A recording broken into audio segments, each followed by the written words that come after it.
Party leader అండం రామరెడ్డి గారు ఉన్నారు. ఆయనతో మాట్లాడదాం. హాయ్ సార్, నమస్తే. నమస్తే. ఎలా ఉన్నారు సార్? మంచిగా ఉన్నాను సార్. ఇప్పుడు బీఆర్ఎస్ ఎమ్మెల్సీ కవిత పార్టీ మారబోతున్నారంటూ ప్రచారం జరుగుతుంది. సో దీని మీద మీ కామెంట్స్ ఏంటి సార్? అది బీఆర్ఎస్ పార్టీ అంటేనే కల్వకుంట్ల కుటుంబ ప్రైవేట్ లిమిటెడ్ కంపెనీ. అది మనకు గత 9 ఏళ్ళ అధికారంలో ఉన్నప్పుడు చూసాం. మంత్రి పదవి అంటే ముఖ్యమంత్రి కొడుకు మంత్రి, ముఖ్యమంత్రి అల్లుడు మంత్రి, ముఖ్యమంత్రి బిడ్డ ఎంపీగా ఓడిపోతే మళ్ళీ ఎమ్మెల్సీ ఇవ్వడం, ఇవన్నీ చూసే అది. తర్వాత ఏంటంటే ఇప్పుడు కేసీఆర్ తరం నెక్స్ట్ కేటీఆర్కా కవితక రాజకీయాలు ఎట్లా చేస్తున్నారనే వాతావరణం వచ్చినప్పుడు మొన్న జరిగిన మీటింగ్, సిల్వర్ జూబ్లీ సెలబ్రేషన్ జరిగిన మీటింగ్లో కేసీఆర్ కేటీఆర్ ఇద్దరు ఫోటోలు పెట్టడంతో కవితకు లోపల మండింది. మరి మా అన్నకే అంటే మరి నా పరిస్థితి ఏంటి, నా సంగతి ఏంటని. దాంతో ఆమె అంతకుముందే అది సెకండ్కి రాసిందా ఎప్పుడు రాసిందా లెటర్ అని ఆమె రాసి ఆమె లీక్ చేసి ఎవరో లీక్ చేశారని చెప్పి అట్లా డ్రామాలు చేసింది. ఎందుకంటే నా పరిస్థితి ఏంది, మా అన్నకే మొత్తం అయితే పార్టీని ఆయనకు ఉపయోగిస్తే ఇట్లా ఆయన ఇంకోటి అంతకుముందు కూడా ఒకసారి అన్నది కవిత, మా అన్న నన్ను నెగలిస్తలేడు, ఎక్కడ రాణిస్తలేడు అని కూడా ఇంతకుముందు కవిత ఆ వీడియో కూడా వచ్చింది. కాబట్టి కేసీఆర్ కుటుంబంలో వాళ్ళైతే తెలంగాణ విపరీతంగా దోచుకుండ్రు.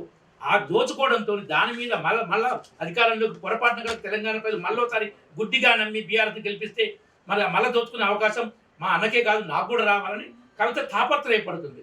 దాన్ని కేసీఆర్ కంట్రోల్ చేయలేకపోతుండు. కేసీఆర్ అది తప్పిపోతుంది ఇప్పుడు. కాబట్టి ఆమె ఏంటంటే ఇప్పుడు ఇంకా సపోర్ట్ లేకుండా ఆమె కూడా ఇట్లా చేస్తుంది అనుకోను. మా డీకే అన్న గారు మా వాళ్ళు చెప్పిందంటే కవితను బీజేపీలోకి తీసుకో, స్పష్టంగా చెప్పడం జరిగింది. బీజేపీ పార్టీ కవితను తీసుకోదు. కాబట్టి కాంగ్రెస్ వాళ్ళు చెప్పట్లే అట్లా కవితను మీరు తీసుకో. ముఖ్యమైన ఎవడో చిల్లర నాయకుడు ఆ గల్లీ నాయకుడు చెప్తాడు, కానీ మెయిన్ నాయకులు కాంగ్రెస్ వాళ్ళు చెప్పట్లే. అంటే కాంగ్రెస్ వెనుక ఉందని. ఇంతకుముందు కూడా కవిత అంటే రేవంత్ రెడ్డి బావమరిది బిజినెస్ పార్ట్నర్షిప్ ఉంది 2014 కన్నా ముందు. వాళ్ళు కలిసి బిజినెస్ చేశారు, అవన్నీ కూడా బయటకు వచ్చినాయి. రేవంత్ రెడ్డి మాట్లాడట్లేదు అంటే రేవంత్ రెడ్డి మరి అది కవితను ఎగేస్తుండా. ఈ కవిత కూడా రేపు తెలంగాణ షర్మిల అవుతుంది ఆమె. ఇంకా జగన్ అక్కడ షర్మిల కూడా గమ్మత్తులండి. పాదయాత్ర తెలంగాణలో, పోటీ చేసింది ఆంధ్రాలో. ఎంత గమ్మత్తు రాజకీయం. 1000 కిలోమీటర్ల పాదయాత్ర తెలంగాణ చేసి దీన్ని మా కాంగ్రెస్ గొప్ప చెప్పింది. పాపం ఆమె నమ్మి మేము ఎమ్మెల్యేకి పోటీ చేస్తాం, మాకు ఏదో వస్తే ఆశపడి కోట్లు ఖర్చు పెట్టుకునే వాళ్ళు చిప్పలేదు పట్టుకునే పరిస్థితి. మళ్ళీ పోయి అక్కడ ఆంధ్ర రాజకీయం, ఆంధ్రలో ఎవరితో ఏం మాట్లాడుతుందో అక్కడ కూడా ఏదైతే వైఎస్ రాజశేఖర్ దోపిడీ చేసిండో దాంట్లో ఆమెకు వాటా రాలేదని, రాజకీయంగా వస్తలేదని, తల్లి కూడా కొడుకు చెప్పకపోతే కొడుకు వినలేదు. ఆమె వేరే కుంపడి పెట్టింది.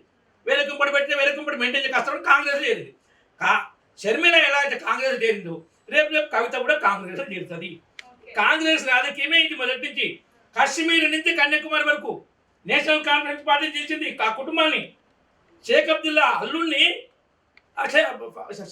ఈయనకు ఫరూక్ అబ్దుల్లాకు వ్యతిరేకంగా చేసి ముఖ్యమంత్రి చేసింది కాంగ్రెస్. కేరళలో కూడా అదే చేసింది. ఇక్కడ తెలంగాణలో కూడా రామారావు గారి దించడం కోసం నాదిన బసం. సో కాంగ్రెస్ రాజకీయమే అట్లుంటుంది. కవితకు కూడా తెలియదు రేపు పరిస్థితి. ఆమె ఇంకోటి ఏమనుకుంటుంది కవిత, జగన్ జైలు వచ్చి ముఖ్యమంత్రి అయింది, రేవంత్ రెడ్డి జైలు వచ్చి ముఖ్యమంత్రి అయింది, నేను జైలు పోయితే కాదు నేను కూడా ముఖ్యమంత్రి అయ్యే అవకాశం ఉంటాయి. ఆమె చెప్తుంటే ఆ కింద ఉన్న జనం అంతా సీఎం అని నినాదాలు ఇస్తున్నారు. ఆ నినాదంతో ఆమె ఇంకా గాలి వెళ్ళిపోతుంది. కానీ తెలంగాణ ప్రజలు ఆల్రెడీ 2 సార్లు కేసీఆర్తో దెబ్బతిన్నారు, రేవంత్ రెడ్డితో పెద్ద దెబ్బతిన్నారు. ఏ అవం కావట్లేదు. ఈసారి జాగ్రత్తగా ఈ కుటుంబ పార్టీలు, ఈ అవినీతి పార్టీలు, ఈ ఓటు బ్యాంక్ రాజకీయ పార్టీలను నమ్మరు. దేశానికి సేవ చేస్తున్న మోడీ లాంటి నాయకత్వాన్ని పార్టీకి ఆదరిస్తారు. వీళ్ళు ఎన్ని డ్రామాలు చేసినా ఎంత మేడ్ చేస్తున్నారు. ఇప్పుడు ఇంతకుముందు మెయిన్ మీడియా బలంగా ఉండే, సోషల్ మీడియా బలంగా ఉంది. ఇప్పుడు సోషల్ మీడియా ద్వారా వార్త మీడియా చాలా వరకు ఏంటంటే స్పాన్సర్డ్ న్యూస్ వస్తుంటాయి. స్పాన్సర్షిప్ ఎవరు చేసి అట్లా వస్తాయి. సోషల్ మీడియాలో స్పాన్సర్ న్యూస్ రావు. దాంతో ప్రజలకు ఇప్పుడు తెలిసి ఈ కవిత కల్వకుంట్ల కంపెనీ, సోనియా కుటుంబ కంపెనీ రాజకీయాలు నడవయిగం. భవిష్యత్తులో దేశానికి సేవ చేసే బీజేపీ రాజకీయాలు నడుస్తాయి.